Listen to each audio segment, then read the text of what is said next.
আজ কিছু মানুষ এই যে ৯৬ ভাগ মুসলমান বাদ দিয়ে বাকি থাকে, আর দেশে অন্য ধর্মের কয় ভাগ?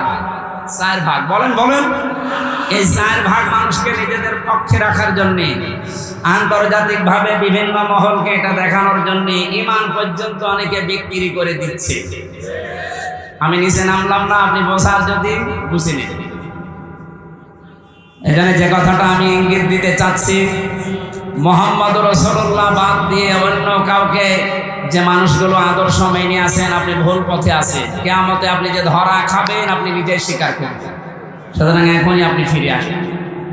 ফিরে আসবেন কিনা বলেন তো? ফিরে আসবেন। আমি চাই আপনি যেন কিয়ামতে বিপদে না পড়েন। আমরা সবাই আল্লাহর বানানো জান্নাতে যেতে চাই ইনশাআল্লাহ।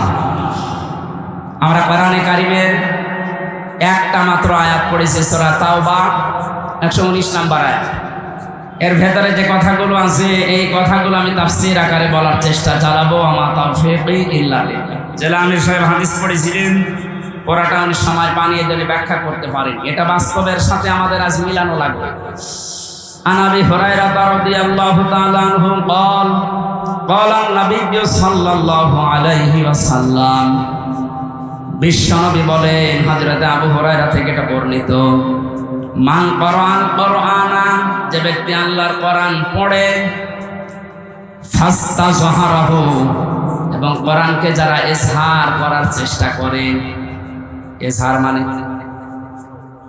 আমি যতগুলো অভিধানে ইজহার শব্দটা মিলিয়েছি, ইজহার শব্দের শাব্দিক অর্থ প্রকাশ করা, স্পষ্ট করা, দাঁড় করানো, কায়েম করা।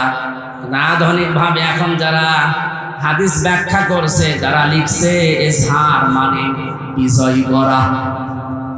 কোরআন যারা এদেশে আমরা পড়ছি, আমরা যদি এই মানুষগুলোই কোরআনকে বিজয়ী করার জন্য চেষ্টা চালাই, ফাহাল্লা হালালাহু ওয়া হারামা হারামাহু, এর ভেতরে বর্ণিত হালালকে হালাল জেনে মেনে নেওয়া, হারামকে হারাম জানার পরে ছেড়ে দেওয়া, আদখালাহুল্লাহুল জান্নাহ, নবীজি বলেন আল্লাহ তাকে জান্নাতে দিয়ে দিয়েছে। মাগুরা বাসে আমরা এখনো মরলাম না, অথচ আদখালা মাঝে শিখা দিলেন কেন? আমরা তো মরবো, কবরে যাব, এরপরে তো জান্নাত। নবীজি একই জানিয়েছেন, আদখালাহুল্লাহুল জান্নাহ, আল্লাহ তাকে জান্নাতে দিয়ে দিয়েছে। তার মানে কি?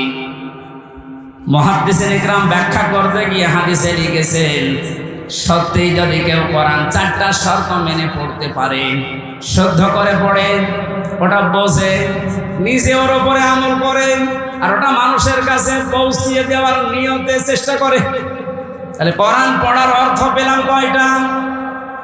শর্ত। কোরআন পড়ার শর্ত কয়টা? শুদ্ধ করে পড়া, নিজে বোঝা, ওটা নিজের ব্যক্তিগত জীবনে আমল করা, কাজে পরিণত করা। 4 নম্বরে ওই কথাটা মানুষের কাছে পৌঁছিয়ে দেওয়ার জন্য চেষ্টা করা। এই 4টা শর্ত মেনে যারা কোরআন পড়ে এবং কোরআনকে যারা ইজহার করার, বিজয় করার চেষ্টা চালায়, যে ইজহার শব্দের শাব্দিক অর্থ যে বিজয়ী, এটার বাস্তব উদাহরণ সূরা সফের ভেতরে আল্লাহ দিয়েছেন। ওয়াল্লাযী আরসালা রাসূলাহু বিল হুদা ওয়া দীনিল হক লিইয়ুযহিরাহু আলাদ-দীনি কুল্লি ওয়া কাফা ওয়ালাউ কারিহাল মুশরিকুন।